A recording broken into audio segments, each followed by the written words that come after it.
That is our top story. We have all the angles covered for you.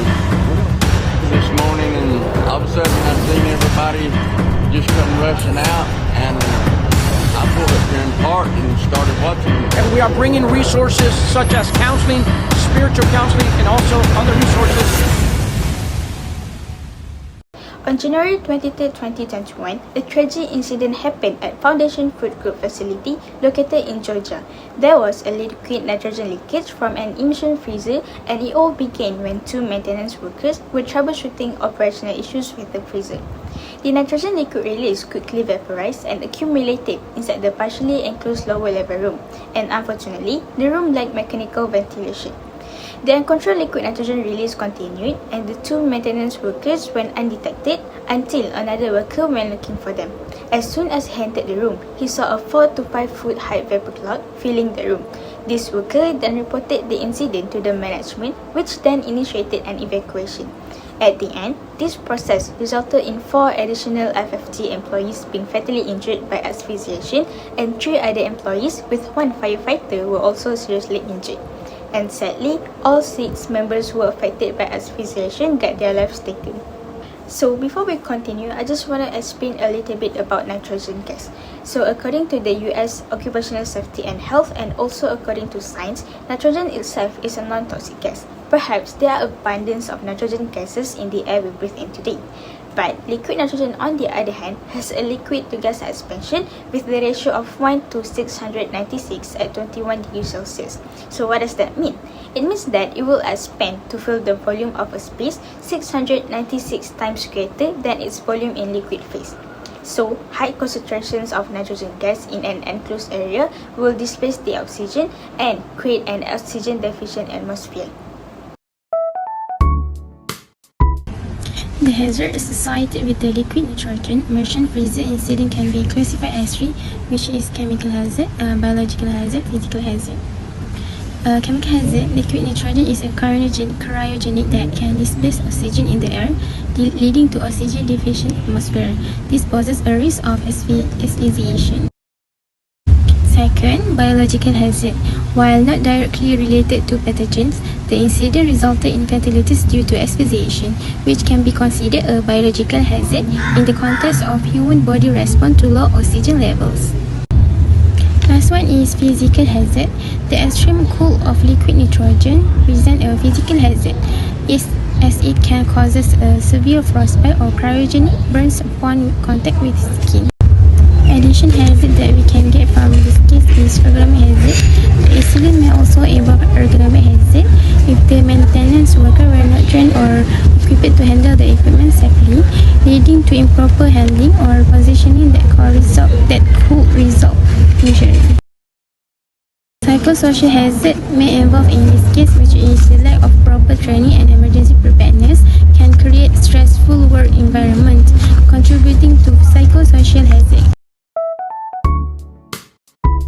From the report, the main factor of the accident is the failure of the immersion freezer liquid level control system to accurately measure and control the liquid nitrogen level inside the freezer, resulted from the deformation of the system bubbleless tube component. Other than that, there are also a few contributing causes, which is first, the design of the freezer itself, that a single failure cannot be stopped by other safety levels and result to uncontrolled loss of containment of liquid nitrogen. In this case, bubbleless tube was slightly bent during the maintenance activity, rendering it unable to measure and control the freezer's liquid nitrogen level. Once tube become bent, there is nothing else that can stop and or prevent the release of liquid nitrogen. The company involved were also found lacking of process safety management system or practice. They don't have any documented process safety management policy, did not evaluate the process hazard, and lack of written procedures. For instance, the company does not install any monitoring or alarm system to alert them about oxygen deficient atmosphere in the room. It is also found that the company have inadequate emergency preparedness. It is reported that the company does not provide any training or information to the workers regarding the hazards of liquid nitrogen and ways to handle it in case of emergency, which have resulted to lots of casualties. To prevent incidents, the uncontrolled release of liquid nitrogen, several key measures can be implemented. Firstly, design improvements, redundant safety system. Implement a redundant safety system to prevent single points of failure. For example, use multiple level measurement device to monitor liquid nitrogen levels, or ensure that equipment is designed to withstand potential hazards and includes feathers that prevent overflow or leaks. Next is regular maintenance and inspection. It is routine checks. Conduct regular inspections and maintenance of equipment to identify any issues, such as bent or damaged components, such bubble tube. Other than that, it is quality control. It is implement strict quality control procedures to ensure that all safety critical components are installed and functioning correctly. Next is training and awareness. Comprehensive training programs provide through training for all employees on the hazards associated with liquid nitrogen, including safe handling practice and emergency response procedure. Other than that is ventilation system.